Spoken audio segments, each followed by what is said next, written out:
Bonjour, chers pasteurs et serviteurs de Dieu, ainsi que vos épouses, qui nous rejoignez encore aujourd'hui pour notre deuxième et dernier jour de la conférence de leaders virtuelle et internationale Bâtir 2021. C'est un honneur pour nous de vous retrouver depuis l'île Maurice, vous tous qui êtes connectés par milliers à travers le monde. Après avoir entendu l'Évangile hier au cours des 2 premières sessions, je crois que nous sommes tous dans l'attente de ce que le Seigneur veut encore nous montrer. Et nous voulons ouvrir nos cœurs à sa parole et à l'Esprit de Dieu. Donc c'est avec une grande joie que j'invite le pasteur Mickey Hardy à nous rejoindre pour partager l'Évangile et nous l'accueillons.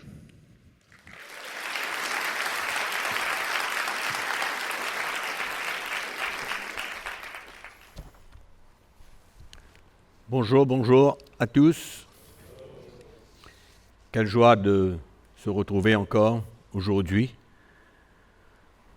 Notre second et dernier jour de notre conférence, notre troisième session. Et nous vous accueillons encore et nous prions le Seigneur que des bonnes choses vont se passer dans chacune de nos vies. Et que ça devient de plus en plus excitant de connaître la vérité, de connaître et de comprendre le plan de Dieu pour chacune de nos vies, nous les pasteurs et serviteurs de Dieu. Et c'est une joie pour moi de partager mon cœur, partager l'Évangile avec vous. Et je suis sûr que vous avez été édifiés hier, pendant ces 2 sessions, que l'Esprit de Dieu a pu emmener un peu de lumière dans votre cœur. Vous avez été aussi confrontés à l'Évangile et encouragés. Encouragés parce que quand on comprend le plan de Dieu et que notre désir est de servir le Seigneur, bien que l'Évangile nous confronte, mais c'est quand même réjouissant et nous sommes encouragés. Amen. Donc, l'Évangile n'est pas toujours réjouissant à entendre. Et quand le Saint-Esprit nous éclaire, nous sommes exposés. Nos vies sont exposées. Et on est confrontés. Ils nous convainquent de notre état, qu'il faut changer de vie. C'est ça l'Évangile, le vrai Évangile. Que nous sommes appelés à changer de vie, à nous repentir, à nous humilier et accepter de souffrir pour Christ et accepter de perdre sa vie. C'est ça le vrai Évangile. Amen. Et quand le Saint-Esprit nous parle, nous convainc, c'est pas toujours réjouissant. Mais c'est la croix que nous avons besoin de prendre. C'est ça, ce chemin étroit que le Seigneur parle dans l'Évangile. J'ai la grâce de pouvoir partager ce message à beaucoup de pasteurs et de serviteurs de Dieu. Et c'est vrai que c'est bien différent. Différent dans le sens où ce n'est pas des grands sauts de joie quand nous entendons le vrai message de l'Évangile. Ce n'est pas comme un message de la prospérité qui fait les chrétiens sauter de joie, qui vient à l'église excité de savoir comment est-ce que Dieu va les faire prospérer, comment est-ce qu'ils vont avoir la clé pour multiplier ses biens. C'est un message tellement différent. tellement différent, qui va profondément à notre cœur et que nous avons besoin d'entendre. Et je dois dire que dans mon cas, ça a été un choc. Quand l'Esprit du Seigneur a commencé à m'éclairer concernant ma vie, au travers de la révélation des Écritures, ça a été un choc pour moi.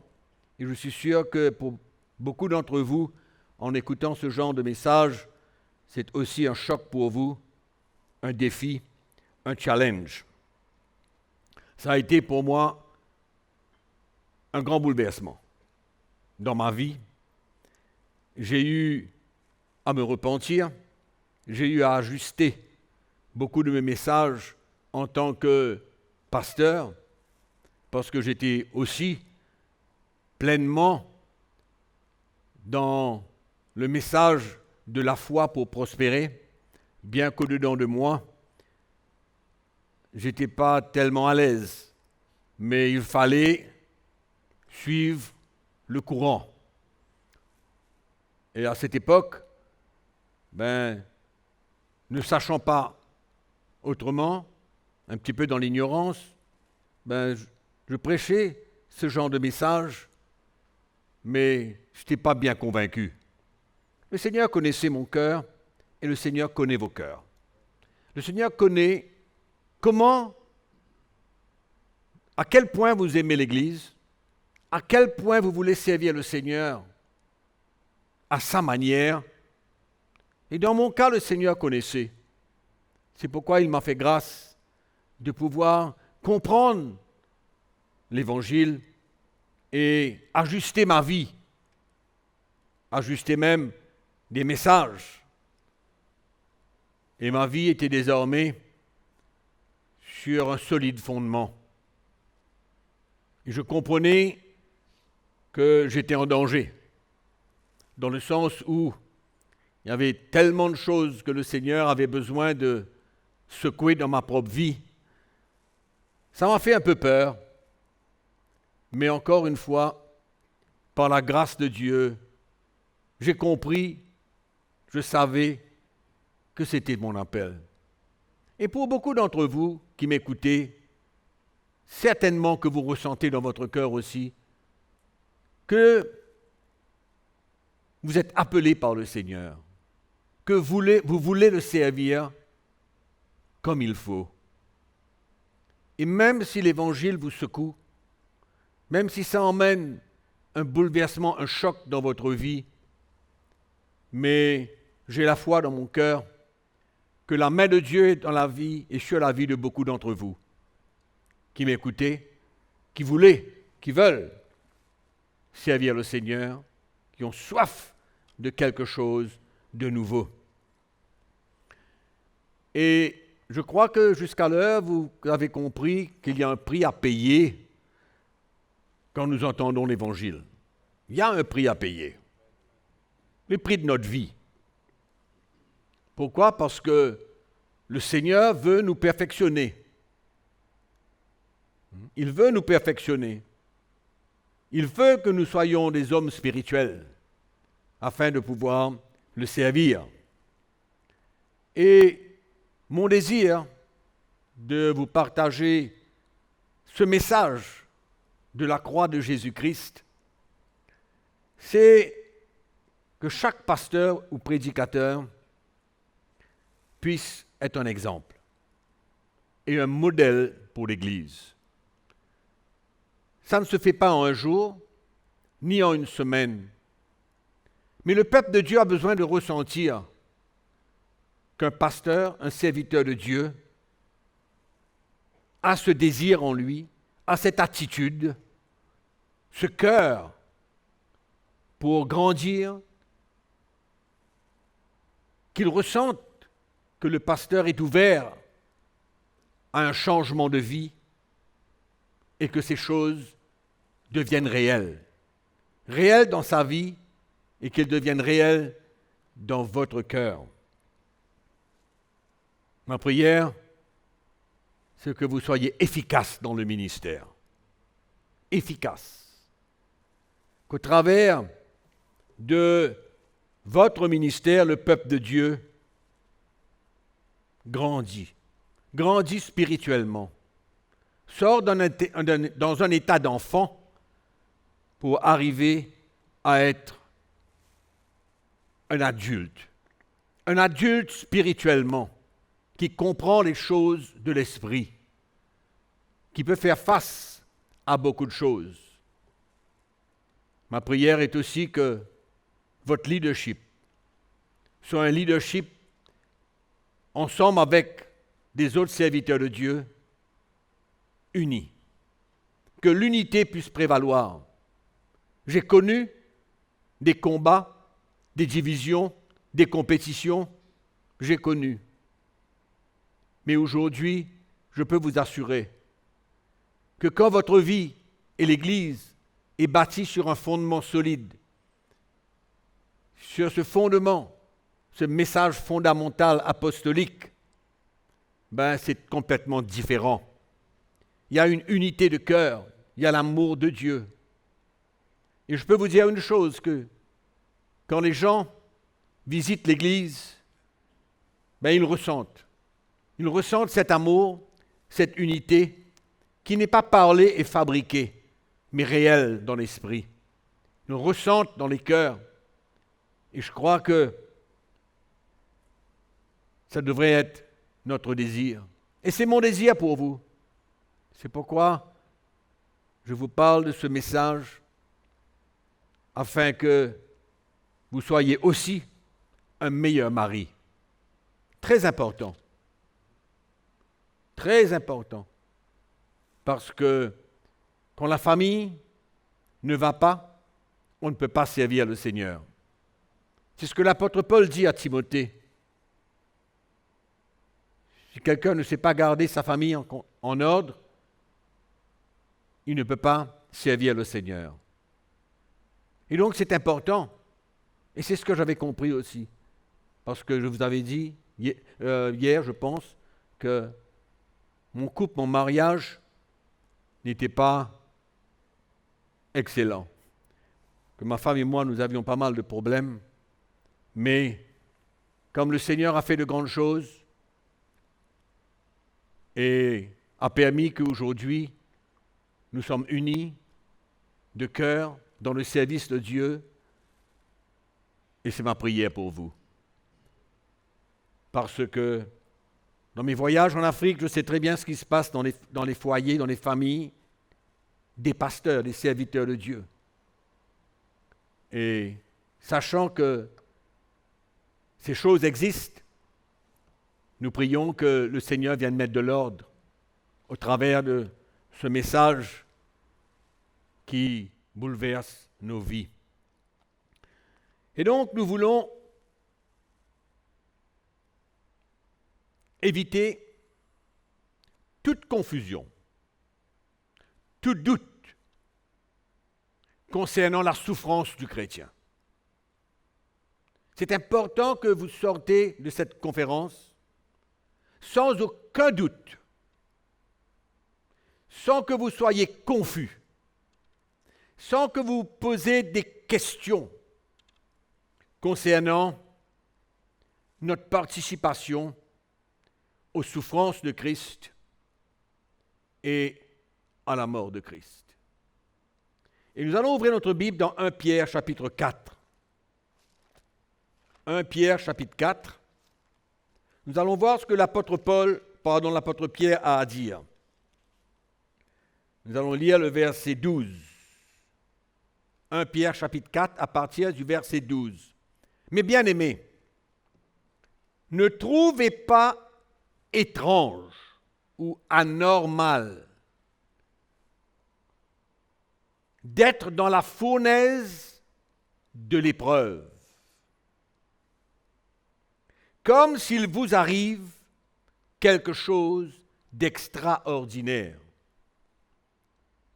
Ce verset et la suite que nous allons lire doit mettre un terme à vos doutes concernant la souffrance du chrétien.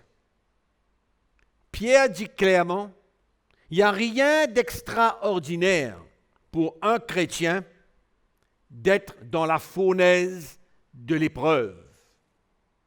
La fournaise de l'épreuve, certainement, parle d'une souffrance, de quelque chose que n'est pas, allons dire, naturel. C'est une épreuve, c'est une souffrance. Et il vient dire, au verset 13, « Réjouissez-vous, au contraire, de la part que vous avez aux souffrances de Christ. » Donc l'apôtre Pierre vient relier ces différentes épreuves qu'il parle à la souffrance. Ne trouvez pas étrange quand vous vous trouvez dans la fournaise de l'épreuve, et le verset ensuite vient nous dire de nous réjouir parce que dans ces moments, réjouissons-nous d'avoir part aux souffrances de Christ. Donc c'est assez clair, je trouve. J'espère que pour vous aussi, c'est clair qu'il n'y a plus de questions à ce sujet, que c'est quelque chose de normal, c'est quelque chose qui doit arriver, c'est quelque chose que le Seigneur a préparé d'avance, c'est les choses que le Seigneur permet, et comme je dis souvent, c'est lui qui emmène ces choses dans notre vie pour un but bien précis. Il y a toutes sortes d'épreuves, de toutes sortes, qui emmènent de nous différentes réactions. Différentes réactions. Et je conçois quand, dans ma propre vie, à travers les persécutions, à travers l'opposition, puisque ma vie est fondée et bâtie sur un fondement solide, j'arrive à pouvoir obéir aux instructions de Jésus. Et je vous rappelle de Matthieu chapitre 5, 6 et 7, où cela parle des réactions que nous avons besoin d'avoir en tant que chrétiens, en tant que disciples, si notre vie est sur un fondement. Et quand on traverse ces épreuves, ces persécutions, ou de l'opposition, ou des afflictions, ou n'importe quoi, c'est là où nous voyons que vraiment nous sommes prêts à obéir. Nous sommes prêts à faire ce que le Seigneur nous demande de faire. Et il ne doit pas y avoir de doute là-dessus. Il ne doit plus avoir de questions. Il n'y a rien de confus. Même que vous pouvez entendre n'importe quoi de la part des serviteurs de Dieu, de la part des prédicateurs, qui résistent le fait d'avoir à participer aux souffrances de Christ, écoutez, la parole de Dieu doit primer. La parole de Dieu est claire. L'apôtre Pierre est clair. Je crois qu'on ne peut pas nier cela. Et je dirais même mieux, qui pourra peut-être vous choquer, la maladie pourrait aussi être une épreuve. Pourrait être une épreuve. Mais ce qui est merveilleux, c'est que le Seigneur, lui, il œuvre de beaucoup de manières, de plusieurs manières, mais il nous délivre de toutes choses. Sa grâce est avec nous et il nous délivre de toutes choses. Ouvrez votre Bible dans Jacques chapitre 1er. Avant de tourner à Jacques chapitre 1er, allons aller tout de suite au verset 19 de 1 Pierre 4. Il dit « Ainsi que ceux qui souffrent selon la volonté de Dieu. » Que ceux qui souffrent selon la volonté de Dieu. Donc on ne peut pas dire que Dieu n'est pas dans le coup quand nous traversons des épreuves, quoique difficiles. Selon la volonté de Dieu, qu'ils remettent leur âme au fidèle Créateur en faisant ce qui est bien. C'est-à-dire qu'on se remet au Seigneur dans ces moments. On vit ces épreuves dans le bon esprit, en acceptant que c'est un temps où le Seigneur veut nous former, où il veut nous façonner, où il veut faire une œuvre dans notre cœur, pour un temps. L'épreuve n'est pas éternelle. Non. Mais il y a la grâce de Dieu aussi avec nous pour pouvoir faire face, tenir ferme et ne pas relâcher et ne pas fuir, sachant que le Seigneur nous délivrera de tout. C'est ce que Paul dit à Timothée. Dans Jacques chapitre 1er, nous lisons au verset 2, « Mes frères, regardez comme un sujet de joie complète les diverses épreuves auxquelles vous pouvez être exposés. » C'est le même texte, en différents mots. L'apôtre Jacques et l'apôtre Pierre parlent d'une même chose. C'est le même esprit. C'est l'esprit de l'Évangile. C'est le cœur du Seigneur. Ce n'est pas différent. Jacques n'a pas une opinion différente que Pierre ou de Paul. Nous avons lu hier quelques versets concernant l'apôtre Paul. Et ici, on voit l'apôtre Jacques. Vous pouvez être exposé, sachant que l'épreuve de votre foi produit la patience. Et il faut que la patience accomplisse parfaitement son œuvre, afin que vous soyez parfaits et accomplis. Donc, on voit clairement que l'épreuve est un moyen que Dieu se sert pour nous perfectionner. Amen. L'épreuve est un moyen. C'est clair encore ici. Donc c'est pourquoi il ne doit pas y avoir de doute là-dessus. Il ne faut pas accepter n'importe quelle autre doctrine. Si on accepte l'épreuve dans le bon esprit, nous allons bénéficier de l'œuvre profonde du Seigneur dans nos cœurs pour nous perfectionner, nous rendre de plus en plus parfaits. En d'autres mots, à l'image de Jésus-Christ, le Fils de Dieu. Je vous pose une question aujourd'hui. Je vais vous poser une question. Je me permets. Quel est le témoignage que nous portons dans le ministère? Ou alors, quelle est la marque de notre ministère? S'il fallait se défendre notre ministère, quelle serait cette défense? Ouvrons notre Bible dans 2 Corinthiens chapitre 11.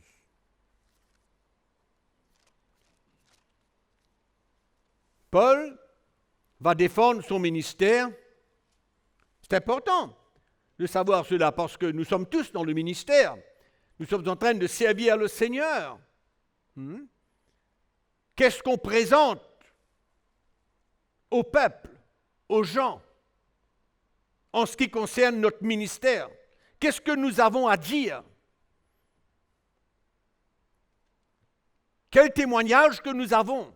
Paul va parler de son témoignage et il va montrer que par son témoignage, il est un vrai serviteur de Dieu.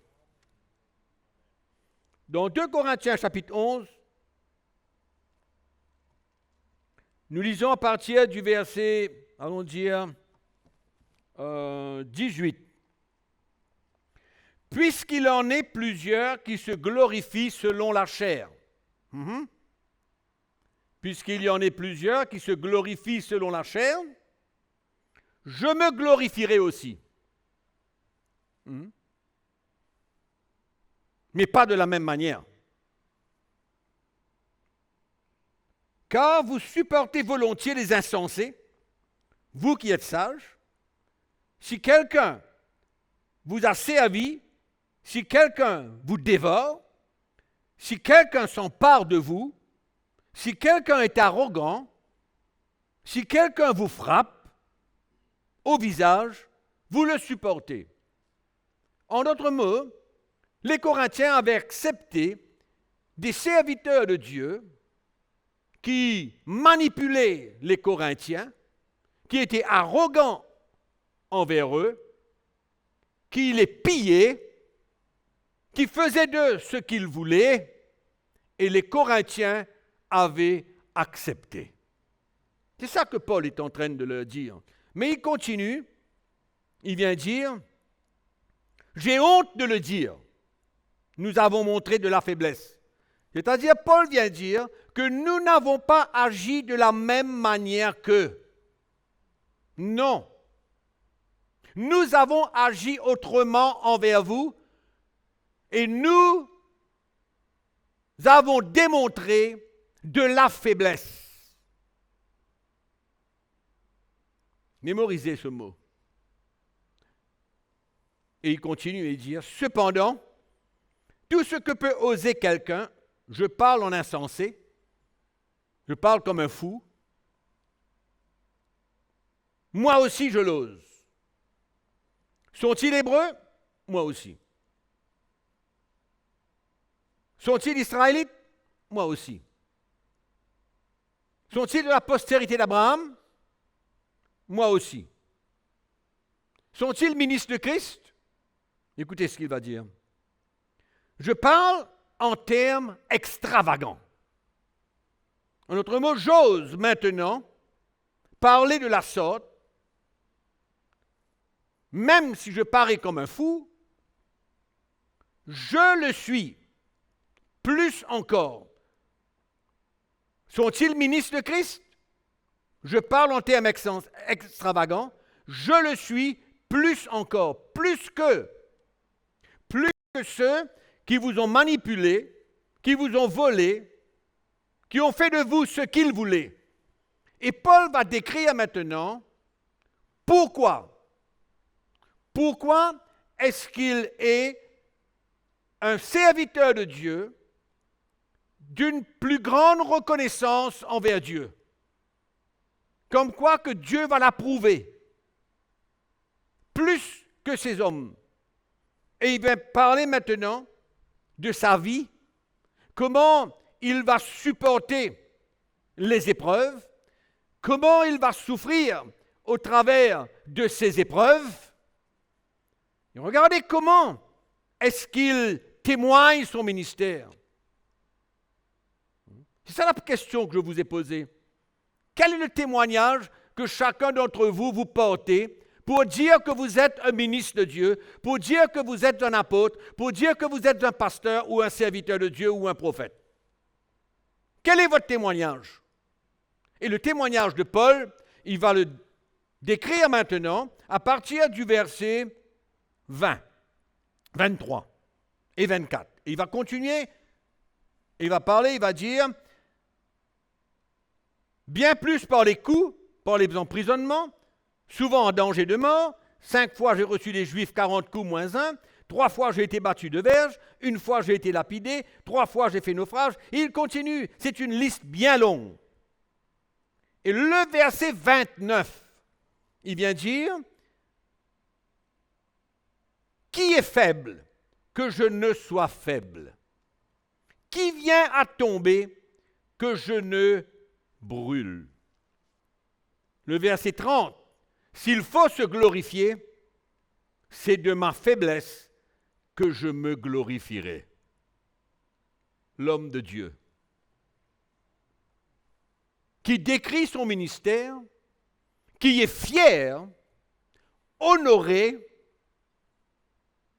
qui se glorifie dans sa faiblesse. Extraordinaire. Vraiment extraordinaire. Et c'est comme ça qu'il va se comparer aux autres serviteurs de Dieu. C'est pourquoi le défi que nous avons aujourd'hui, le témoignage que nous devons porter, ce n'est pas que nous avons 5000 personnes dans notre église. Ce n'est pas que les gens donnent beaucoup d'argent. Ce n'est pas des choses naturelles. C'est notre parcours. C'est notre vie. C'est est-ce que nous sommes prêts à participer aux souffrances de Christ, à mourir à nous-mêmes, à s'identifier avec la mort de Jésus-Christ. C'est ça le témoignage d'un vrai serviteur de Dieu. C'est ça la marque d'un serviteur de Dieu. C'est ça le témoignage d'un vrai serviteur de Dieu. Une vie transformée. Transformée au travers des épreuves. transformé au travers des souffrances, transformé au travers une mort qu'il expérimente dans les moments d'épreuve et de difficulté. La main de Dieu dans la vie d'un serviteur de Dieu. C'est ça qui doit être la marque d'un homme de Dieu. Au lieu de retirer sa carte avec tous ses titres, au lieu de prendre au sérieux un titre, au lieu d'être fier des choses qui n'ont pas de valeur, les choses qui ont de la valeur pour un serviteur de Dieu, c'est vraiment l'œuvre profonde du Saint-Esprit dans son cœur pour le former, le briser, le façonner à l'image de Jésus-Christ. Et ces choses peuvent se passer et doivent se passer quand nous faisons face aux épreuves et que nous sommes prêts à les accepter comme étant la volonté de Dieu pour notre vie. Comme l'apôtre Pierre parle. Que celui qui souffre selon la volonté de Dieu. Extraordinaire quand même. Il me paraît comme si il y a des gens qui ne lisent pas toute la Bible. Ils lisent en partie, ils prêchent sur les choses qu'ils veulent, selon leur intérêt, mais on dirait qu'ils ne lisent pas toute la Bible pour s'opposer. Mais vous voyez, c'est spirituel ces choses-là. C'est spirituel. C'est pourquoi l'opposition, la persécution, vis-à-vis de l'Évangile, elle est normale aussi. Elle est obligatoire et elle se passe. Et c'est vrai et c'est une réalité. Paul était opposé, pourquoi? Pour l'Évangile qu'il prêchait. Et j'ai dit, je crois hier, comme quoi que l'ennemi, il attaque l'Évangile. S'il peut trouver des pasteurs pour détourner l'Évangile, il aura gagné. Malheureusement, il en trouve beaucoup. Et comment Paul va se glorifier de quoi? De sa faiblesse. Il va demander aux Corinthiens d'évaluer son ministère par sa vie dans les épreuves. Comme quoi qu'il est prêt à tout accepter selon la volonté de Dieu. C'est comme ça qu'il demande aux Corinthiens. Évaluez maintenant, faites la différence entre ces faux ministères qui vous tombent dessus, qui dirigent votre vie, qui font de vous ce qu'ils veulent, qu'ils soient zélés pour ces serviteurs de Dieu. C'est ça que Paul disait aux Corinthiens. Évaluez mon ministère par rapport à ma vie, dans les moments d'épreuve. Quelle est ma réaction? J'accepte ou je n'accepte pas de souffrir pour Christ? J'accepte ou je n'accepte pas de mourir à moi-même pour le Seigneur, pour l'évangile de Jésus-Christ? Donc Paul va se glorifier de sa faiblesse en acceptant le plan de Dieu de souffrir pour Christ dans les épreuves, dans les difficultés. Donc la souffrance du chrétien doit être claire. Je ne vais pas parler plus longuement là-dessus.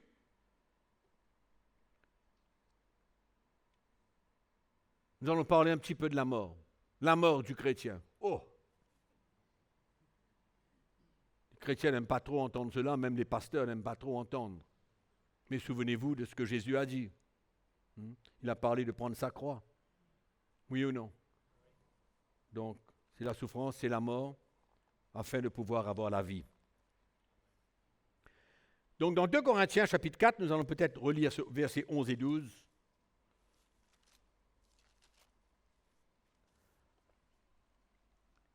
Paul vient dire, « Car nous qui vivons, nous sommes sans cesse livrés à la mort à cause de Jésus, afin que la vie de Jésus soit aussi manifestée dans notre chair mortelle. Ainsi la mort agit en nous et la vie agit en vous. » On cite ce verset de nouveau parce que nous avons déjà parlé de ce verset. Cette mort que Paul parle ici, c'est le brisement que Dieu emmène dans sa vie. C'est ça qu'il parle. C'est le brisement qui se passe dans notre cœur, dans les épreuves. C'est la main du Seigneur dans nos vies. C'est lui qui va profondément. Il veut nous libérer. Il veut nous rendre libres des choses qui nous gardent captifs. Il veut nous former. Il veut nous perfectionner. Dans Éphésiens chapitre 4, je vais vous mentionner l'apôtre Paul. Dans le verset 20, au chapitre 4, il dit « Mais vous, ce n'est pas ainsi que vous avez appris Christ, si du moins vous l'avez entendu, si conformément à la vérité qui est en Jésus, c'est en lui que vous avez été instruits, à vous dépouiller. » Dépouiller veut dire quoi? Enlever, ôter. Dépouiller quelqu'un, c'est prendre tout ce qu'il a. Non? Si vous voulez dépouiller quelqu'un, vous prenez tout ce qu'il a. Et ici, l'apôtre Paul vient nous dire, si vous avez connu Christ, qu'est-ce qu'il vous faut faire? Vous avez été instruit à vous dépouiller par rapport à votre vie passée du vieil homme. Le vieil homme, cette vieille nature qui veut contrôler notre vie, doit être dépouillé du vieil homme et à revêtir l'homme nouveau. Il y a un échange. Dépouiller du vieil homme et de se revêtir de l'homme nouveau. C'est le même langage. Amen. C'est de mourir et de perdre sa propre vie pour en retour recevoir la vie de Christ. C'est simple comme tout. Et nous n'allons pas parcourir toute la Bible pour en parler parce qu'il y en a partout, mais c'est important que nous comprenions et que nous n'ayons aucun doute, que nous ne soyons pas confus concernant la mort du chrétien.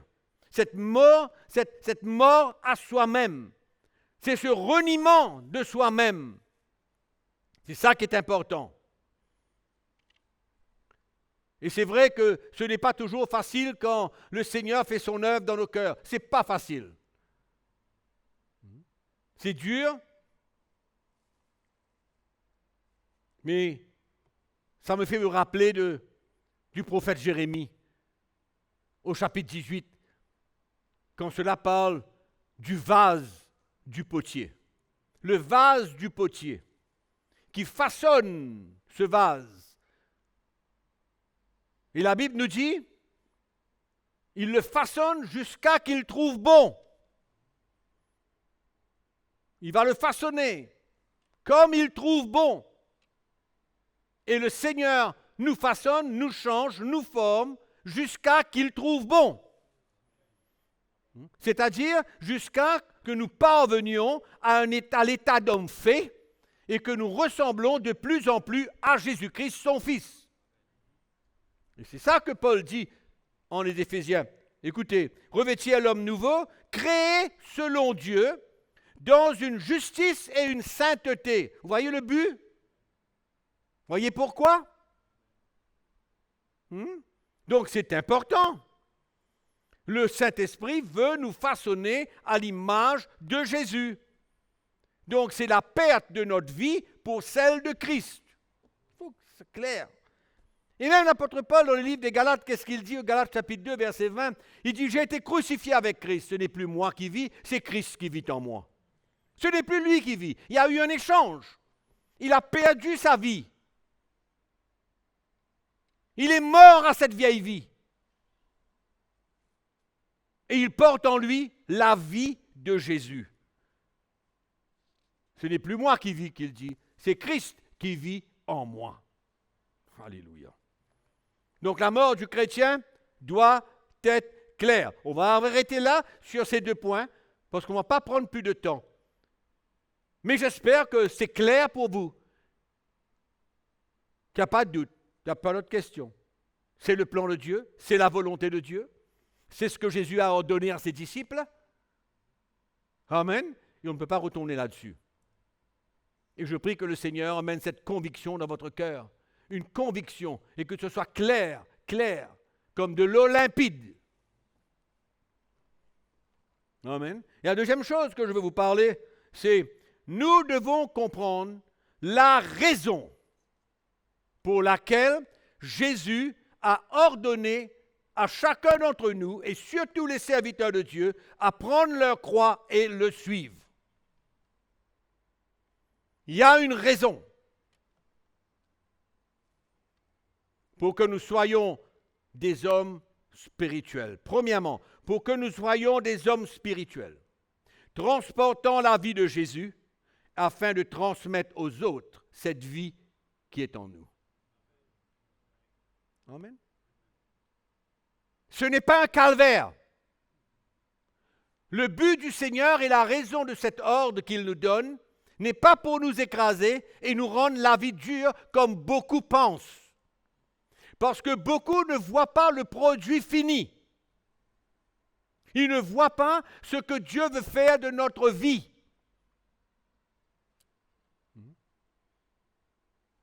Que nous soyons remplis de la vie de Christ.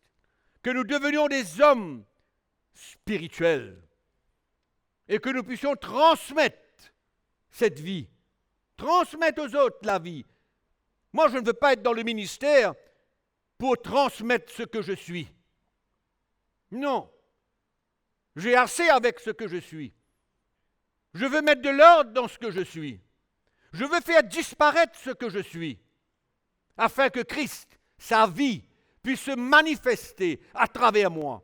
Et c'est ça qui devrait être le désir, la vision la plus importante d'un pasteur, d'un serviteur de Dieu.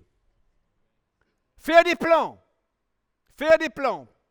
pour qu'il n'y ait plus de personnes. Allez, c'est bien. C'est une vision comme une autre. Mais la vision que nous devons avoir et la raison pour laquelle Jésus a donné cet ordre, c'est pour que nous puissions devenir des hommes de l'esprit, des hommes spirituels, des serviteurs de Dieu qui transmettent la vie de Jésus aux autres. Et cette transmission, c'est quoi? L'apôtre Paul parle de cela en d'autres termes. C'est bien le ministère de l'Esprit. C'est le Saint-Esprit qui agit à travers un homme, un serviteur de Dieu, ou bien n'importe qui. Paul parle aux chrétiens, mais moi je m'adresse aujourd'hui aux pasteurs. C'est beaucoup plus important pour les pasteurs de comprendre cela. Parce qu'en retour, c'est ce qu'ils vont transmettre. C'est ce qu'ils pourront enseigner. Amen. Donc, la chose la plus importante pour nous, les pasteurs, les serviteurs de Dieu, c'est de grandir spirituellement, d'être changés par le Seigneur, de transmettre la vie qu'il nous donne en échange à notre vie. Amen. Ça, c'est le plan. Ça, c'est la vision. Si vous avez une autre vision, si vous avez des plans pour devenir prophète, si vous avez des plans pour devenir, c'est pas moi, le général des armées de Dieu, ou qu'importe quel titre que vous voulez avoir, c'est pas important. C'est pas ça. On n'essaye pas d'avancer et de mettre en avant notre titre. Il n'y a aucune valeur là-dedans. Amen. Comme j'ai dit tout à l'heure, c'est le témoignage de notre vie qui est important. Et ça doit être clair. 2 Corinthiens chapitre 3. Paul, serviteur de Dieu. Allons lire. Verset 2. C'est vous qui êtes notre lettre, écrite dans nos cœurs, connue et lue de tous les hommes. Vous êtes manifestement une lettre de Christ, écrite comment? Par notre ministère. Écrite par notre ministère, non avec de l'encre, mais avec l'Esprit du Dieu vivant. Non sur les tables de pierre, mais sur les tables de chair, sur les cœurs. Vous savez où sont les tables de chair? Vous savez où sont les tables de pierre? Les tables de pierre, c'est en dedans ici. Les tables de chair, c'est le cœur. Et Paul, dans tout ce chapitre 3, va parler du ministère de l'Esprit, de ce qu'il va transmettre. Il dit, la lettre est écrite dans votre cœur par notre ministère. C'est ce que nous avons transmis de notre cœur à votre cœur. Amen. C'est le ministère de l'Esprit. Et Paul continue, il dit, cette assurance-là, nous l'avons par Christ auprès de Dieu. Ce n'est pas à dire que nous soyons par nous-mêmes capables de concevoir quelque chose comme venant de nous-mêmes, mais notre capacité vient de Dieu. Amen. Notre capacité, nous avons parlé, nous avons mentionné cela hier, concernant le trésor dans un vase de terre. Vous vous souvenez? Et il dit, il nous a rendus capables d'être ministres d'une nouvelle alliance, non de la lettre, mais de l'esprit. Car la lettre tue, mais l'esprit vivifie.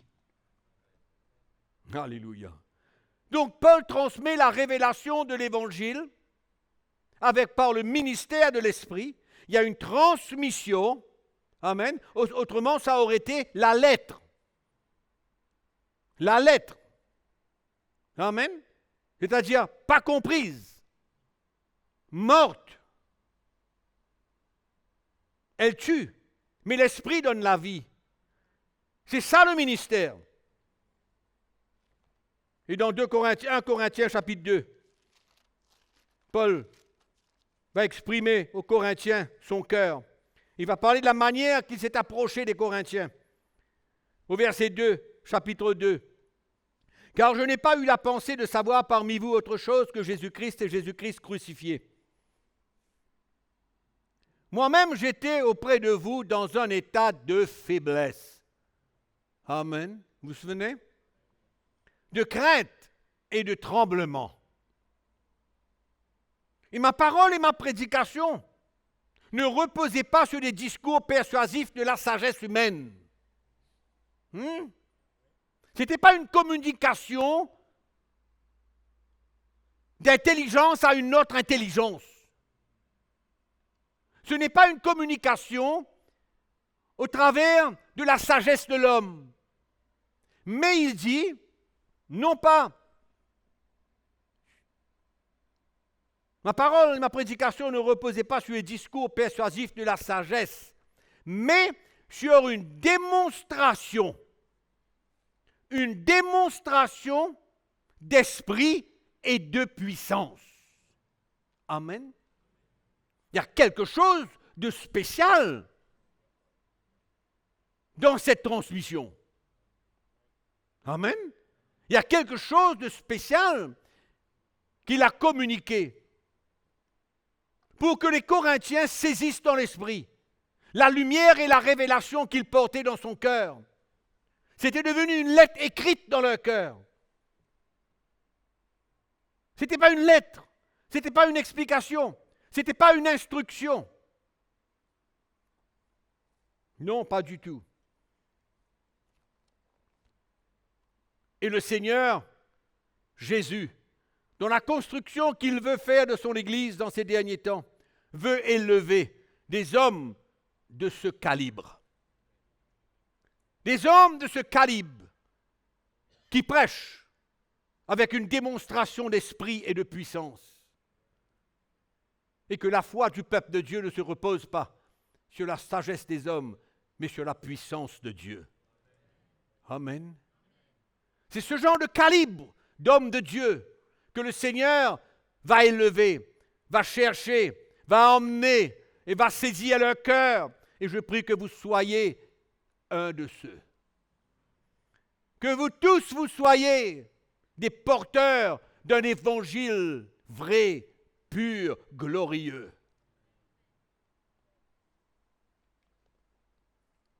« 2 Corinthiens chapitre 13. Vous savez, nous n'avons que 4 sessions.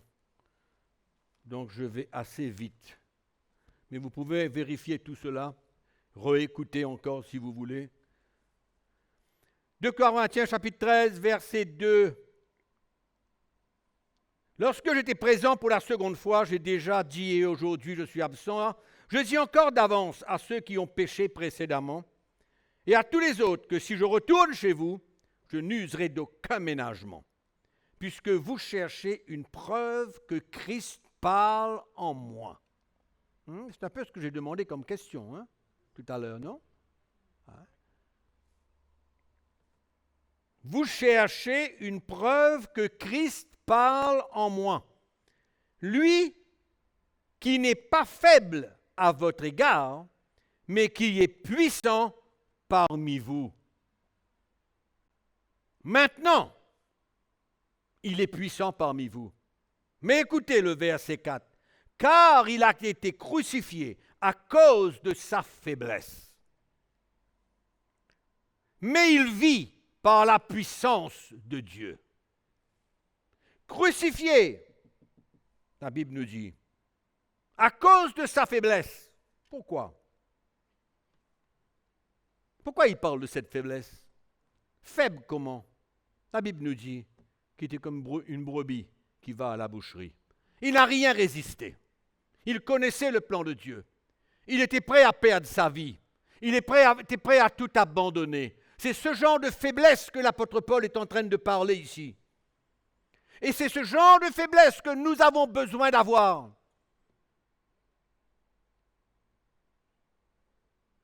D'être prêt à renier notre vie.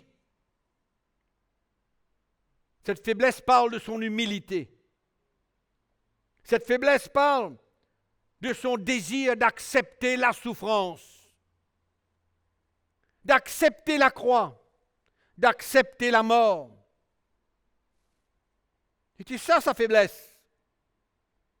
Mais écoutez ce que Paul dit. Nous aussi, nous sommes faibles en lui, mais nous vivons avec lui par la puissance de Dieu. La puissance de Dieu pour agir envers vous. La puissance de Dieu en nous. Suite à notre faiblesse, notre engagement, notre acceptation, notre identification aux souffrances de Christ, où nous n'avons pas refusé, nous avons accepté.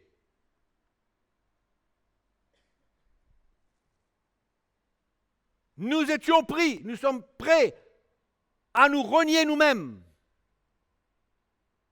Mais cette faiblesse, de la même manière que la faiblesse de Christ, c'est tourner dans la puissance de Dieu.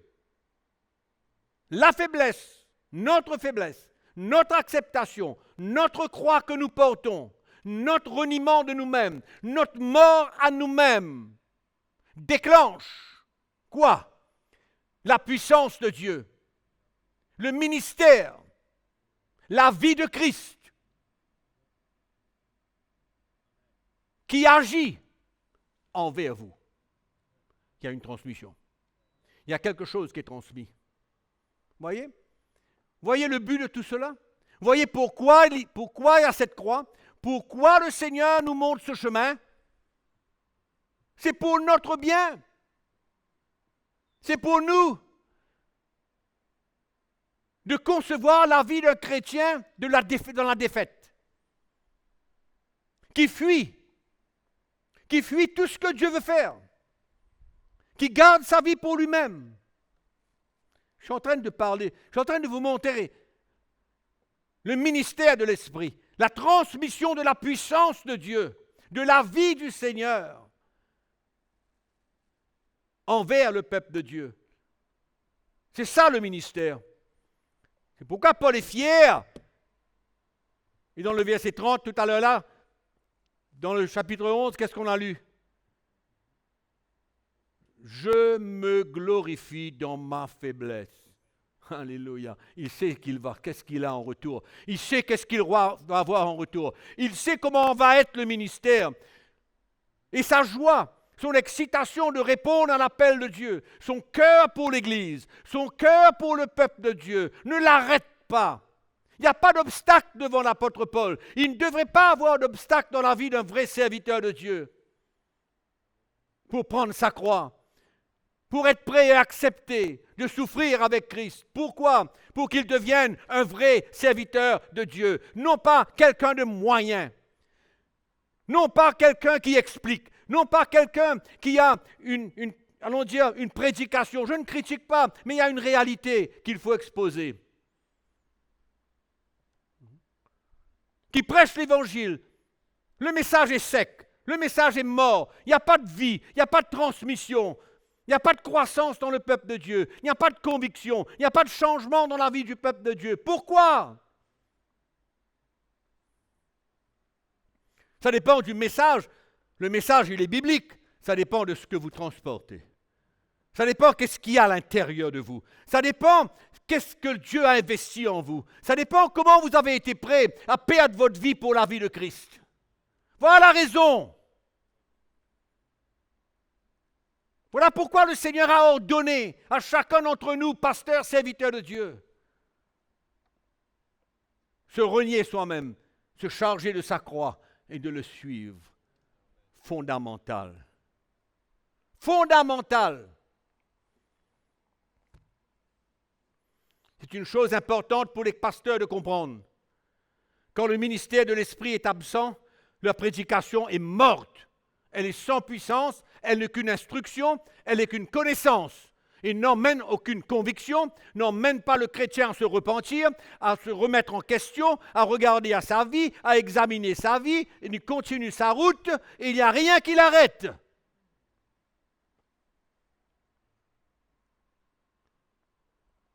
Ça dépend de ce qu'on transmet.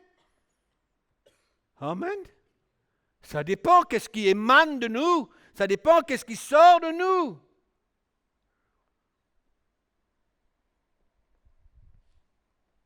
L'évangile peut être convaincant ou l'évangile peut être, allons dire, sans puissance. N'emmène aucune conviction. On entend, on écoute, on prend la note, hein, on apprend, on connaît, mais où est le changement de vie?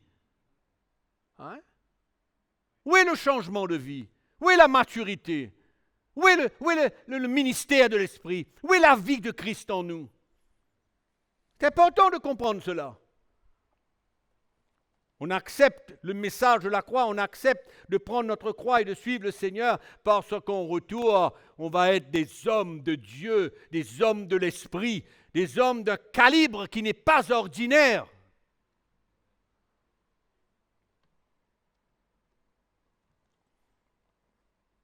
Et c'est la raison pour laquelle il y a beaucoup de pasteurs qui inventent des choses, qui fabriquent des choses pour remplacer le ministère de l'Esprit, pour remplacer la vie qui doit être communiquée.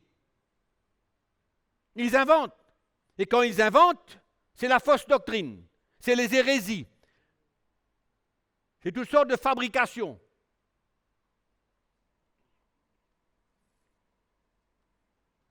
Et qu'est-ce qui se passe? Le peuple de Dieu est trompé. Ils inventent des pratiques pour faire croire que c'est la puissance de Dieu. Il y en a plein comme ça. Il y en a plein. Ils font toutes sortes de choses. Ils font toutes sortes de choses qui ressemblent même à quelque chose de démoniaque. Comme la sorcellerie. Ils font tellement de choses. Hein? Il n'y a rien à l'intérieur. Il n'y a rien à l'intérieur.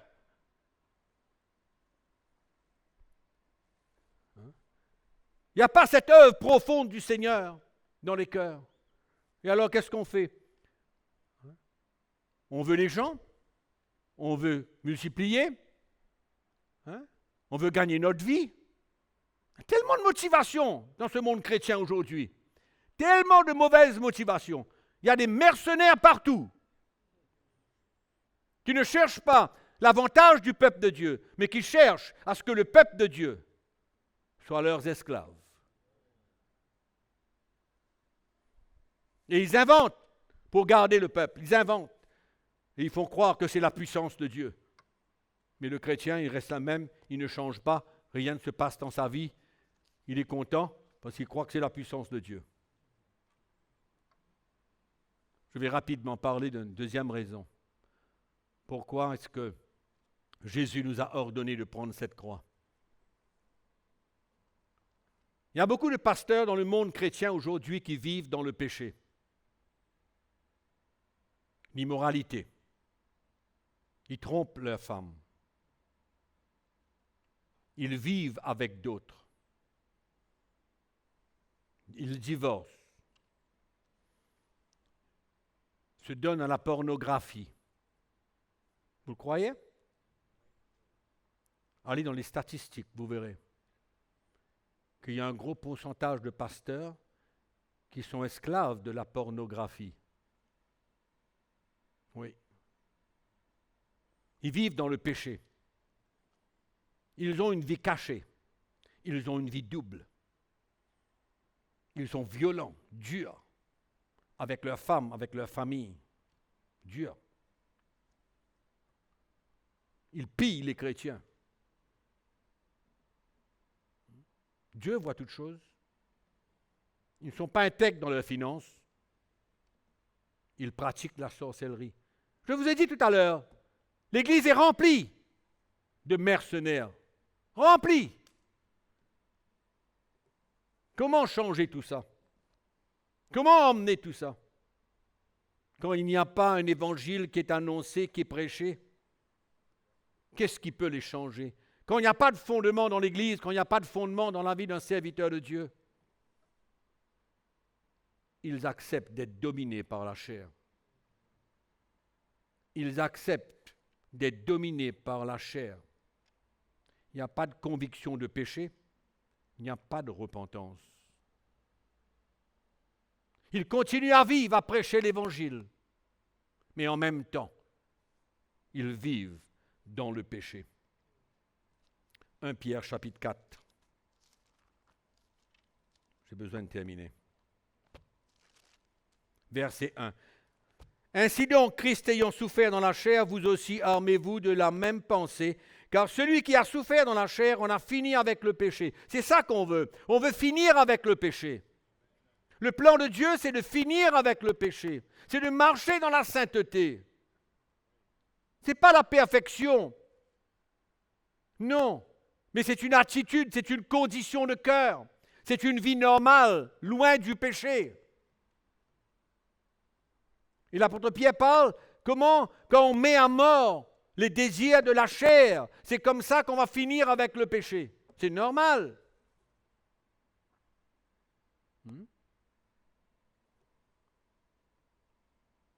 Il dit celui-là, celui qui a souffert dans la chair.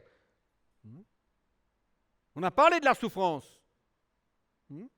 Là, il parle de souffrance dans la chair. C'est-à-dire que si quelqu'un n'est pas prêt à mettre à mort les désirs de sa chair, il ne pourra jamais finir avec le péché.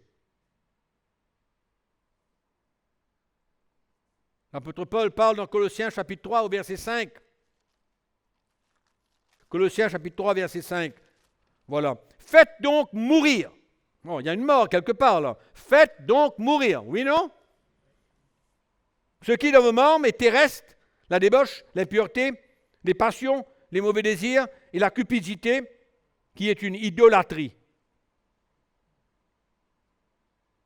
Le verset 8 dit, mais renoncez à ces choses, à la colère, à l'animosité, à la méchanceté, à la calomnie, aux paroles équivoques qui pourraient sortir de votre bouche. Galates chapitre 5. Nous lisons le verset 19. Or, les œuvres de la chair, Paul vient ajouter encore à cette liste. Il parle aux Colossiens, il a une liste, et il y a une deuxième liste dans l'Épître aux Galates. Les œuvres de la chair, la débauche, l'impureté, le dérèglement, l'idolâtrie, la magie, les rivalités, les querelles, les jalousies, les animosités, les disputes, les divisions, les sectes, l'envie, l'ivrognerie, les excès de Pâques et les choses semblables. C'est-à-dire, il y a une autre liste. Et il faut faire mourir ces désirs. Il faut faire mourir. Prendre sa croix. Marcher par l'esprit. Dans le même chapitre 5 du livre des Galates, Paul parle. Au verset 16, il dit, je dis donc, marchez selon l'esprit et vous n'accomplirez pas les désirs de la chair. Marchez selon l'esprit. Amen. Et l'esprit va nous rappeler toujours quel est le plan de Dieu pour nous. Et en même temps, il y a une grâce spéciale dans nos vies. pour nous aider à mettre à mort ces désirs charnels. Mettre à mort. Et dans le verset 24, il dit, ceux qui sont en Jésus-Christ, ils ont crucifié la chair avec ses désirs et ses passions. Le Seigneur, en nous ordonnant de prendre cette croix, c'est afin que nous puissions finir avec le péché. Il n'y a aucune autre solution.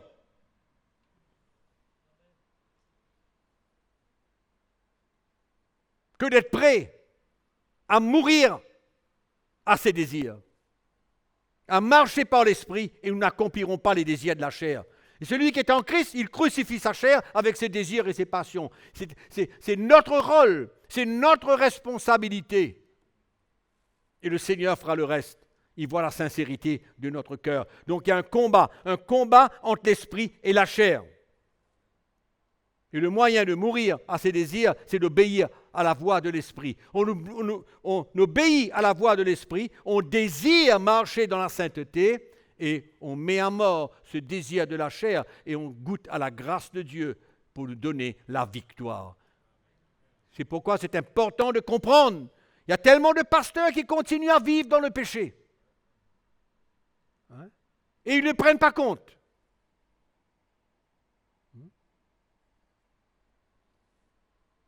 Et ça se multiplie. Et l'Église est en train d'accepter cela de plus en plus. Normal. Normal. Non. C'est la croix que nous prenons, qui est la solution pour le ministère de l'Esprit. Pour transmettre la vie de Christ, la solution, c'est de prendre sa croix et de suivre Jésus. Amen. C'est comme ça qu'on trouvera la vie de Jésus. C'est la solution pour finir avec le péché. C'est la solution pour grandir spirituellement. C'est la solution pour être changé et parvenir à l'image de Christ. C'est la solution pour être un meilleur mari. Je peux vous donner la recette. La solution pour pouvoir se repentir. Quelqu'un qui ne prend pas sa croix ne peut pas se repentir. Il n'arrive pas à pardonner. Il y a tellement de chrétiens aujourd'hui qui sont dans un état terrible parce qu'ils n'arrivent pas à pardonner, ils n'arrivent pas à se repentir, ils n'arrivent pas à s'humilier. Mais quand on comprend que l'ordre de Christ de prendre sa croix, ça va nous aider à réaliser que nous avons besoin de nous humilier. Perdre notre vie. C'est le chemin étroit que Jésus a tout tracé pour nous. Ce chemin étroit dont Jésus nous parle dans l'Évangile, nous avons besoin de l'accepter. Et finalement, qu'est-ce qui va se passer? Finalement, nous devenons des serviteurs de Dieu, des vrais, brisés, façonnés par le Seigneur, humbles de cœur, prêts à être des vases d'honneur dans la main du Seigneur. C'est ça le plan. C'est ça le plan pour vous. Je ne veux pas vous emmener un enseignement qui va ne rien faire dans votre vie, qui va ajouter à votre liste de prédications. Non. Je veux vous conduire, vous aider à devenir des vrais serviteurs de Dieu, des vases d'honneur dans la maison de Dieu, au service du Seigneur. Et Jésus sera glorifié. Et le nom du Seigneur sera glorifié à travers notre ministère. Amen. C'est ça le plan de Dieu. J'ai commencé cette conférence en vous parlant combien cette conférence avait pour but pour emmener les pasteurs à être des partenaires avec le Seigneur, des co-ouvriers avec le Seigneur, qui construit son Église. Et chacun d'entre nous, nous avons besoin d'avoir ce désir d'être co-ouvrier avec le Seigneur, d'être un partenaire avec lui, de ressentir que nous sommes en train de construire. À vous dire franchement, je ne voudrais jamais encore être parmi le leadership d'une église où les chrétiens ne progressent pas, où le peuple de Dieu ne grandit pas spirituellement, où l'amour de Dieu n'est pas tangible, où le corps des anciens n'est pas uni. Je ne voudrais pas me retrouver encore dans ce genre de situation. Mais il y a un prix à payer. Il y a un chemin à prendre, étroit. Pas toujours facile, mais tellement excitant. Il n'y a pas de plus grande joie dans la vie d'un serviteur de Dieu qui voit le peuple de Dieu grandir, qui voit le peuple de Dieu être perfectionné par le Seigneur, qui voit le progrès dans leur vie, qui voit la main de Dieu dans leur vie, qui voient le changement, qui peuvent témoigner, qui peuvent déclarer haut et fort, voilà comment j'étais et voilà comment ce message que j'ai accepté dans ma vie m'a emmené aujourd'hui. Voilà ce qui s'est passé dans ma vie. C'est un des plus grands témoignages d'un pasteur. Et j'en connais beaucoup qui ont des témoignages puissants. Qu'après avoir entendu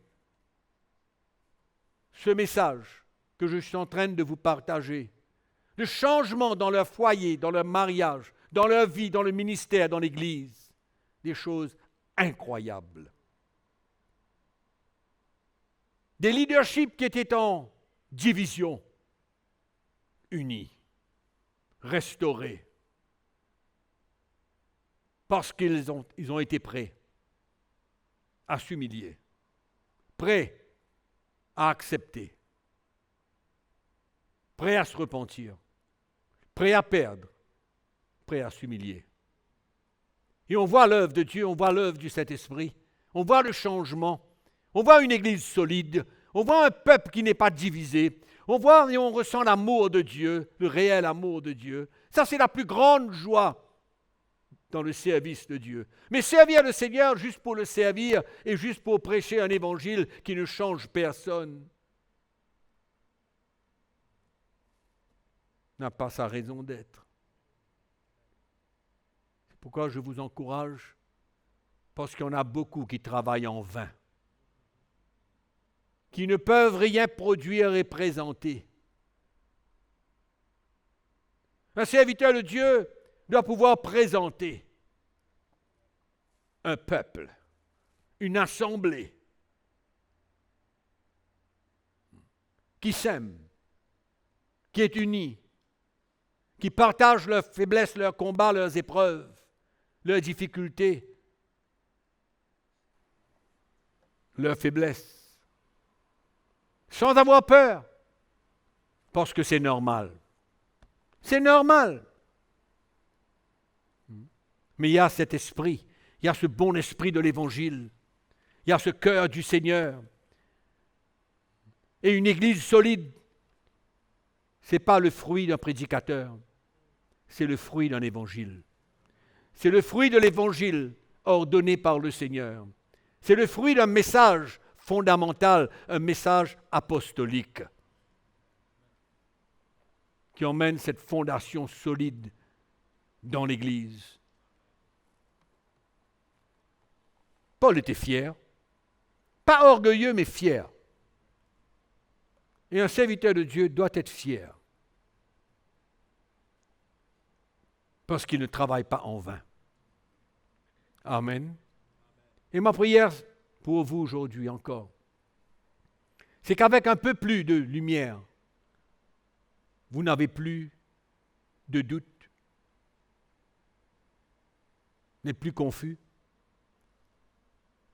C'est vrai que cette révélation, ce n'est pas en 3 ou 4 sessions qu'on peut vraiment tout comprendre. Mais il y a un témoignage dans le cœur. Il y a un témoignage du Saint-Esprit que c'est un message qui doit être présent dans l'Église. Il y a un fondement qui doit être posé dans l'Église, dans votre Église, dans toutes vos églises. Il y a un fondement solide. C'est ce message de la croix. Afin que, par la suite, il y a toute une panoplie de ministères, divers ministères, qui viennent dans un même cœur, dans le même esprit, poser pierre sur ce fondement, pour avoir un édifice qui fait gloire au Seigneur. Une église qui est forte, qui a un bon témoignage, arrosée de persécution, arrosée d'opposition. Mais c'est bon, c'est bien, c'est comme ça que ça doit être. Amen. C'est quand nous prêchons un vrai évangile que nous sommes persécutés. Paul était persécuté pour l'évangile qu'il prêchait. Donc il ne faut pas avoir peur. Non. Il y a beaucoup d'entre vous qui probablement seront influencés par d'autres serviteurs de Dieu contre l'évangile. Mais je prie que vous soyez forts. Je prie que c'est le témoignage du Saint-Esprit dans votre cœur qui va primer. Et que vous ne vous laisserez pas influencer. Tenons-nous sur la vérité de la parole de Dieu. Et nous verrons combien le Seigneur nous aidera dans le ministère pour nous former et nous emmener à le servir. Amen. Comme il le faut. On va prier le Seigneur ensemble. Père, nous te prions dans le nom merveilleux et puissant de Jésus-Christ, notre Sauveur, notre Seigneur. Seigneur Jésus, tu as dit que tu bâtis ton Église. Et notre foi aujourd'hui est sur cette parole. Malgré que nous pouvons voir tellement de choses négatives concernant l'Église, mais nous savons que tu es sur le trône, que tu bâtis ton Église. Et la seule chose que nous prions ce matin, c'est que chacun d'entre nous, nous puissions coopérer avec toi.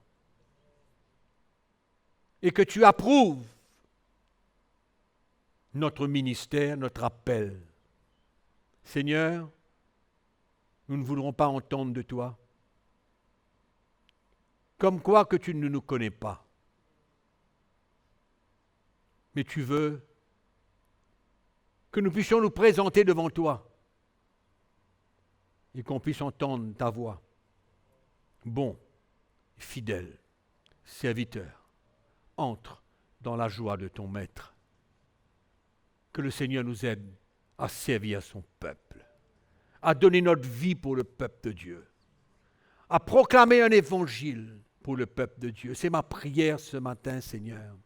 Que personne n'hésite, que personne ne s'arrête à une persécution devant une opposition, mais que le témoignage de ton esprit dans nos cœurs, concernant tout ce que nous avons entendu, puisse nous permettre, par ta grâce, de continuer.